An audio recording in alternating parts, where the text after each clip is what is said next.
നമ്മുടെ ഹബീബിന്റെ കൈ തൊട്ടത്, ഹബീബിന്റെ ചുണ്ടുകൾ ചേർന്നു നിന്നത്, അങ്ങനത്തെ ഒരു സാധനം ഭൂമിയിൽ ഇന്ന് ബാക്കിയുണ്ടെങ്കിൽ അത് ഹജറുൽ അസ്വദ് മാത്രമാണ്. ഹബീബ് അതിനെ മുത്തിയിട്ടുണ്ട്.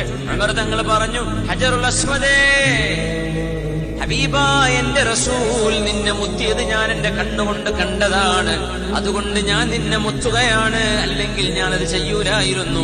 എന്റെ ഹബീബ് നിന്നെ മുത്തിയിട്ടുണ്ടല്ലോ, നീ കല്ലാണെന്ന് എനിക്കറിയാമെന്ന് പറഞ്ഞു ഉമർ റളിയല്ലാഹു അൻഹു ഹജറുൽ അസ്വദിനെ മുത്തുകയാണ്.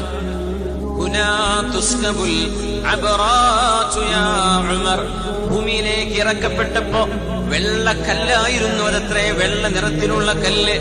ആ കല്ല് ആരൊക്കെ അതിനെ ചുംബിക്കുന്നുവോ, മുത്തുന്നുവോ, തൊടുന്നുവോ അവരുടെ ദോഷങ്ങളത് വലിച്ചെടുക്കുകയാണ്.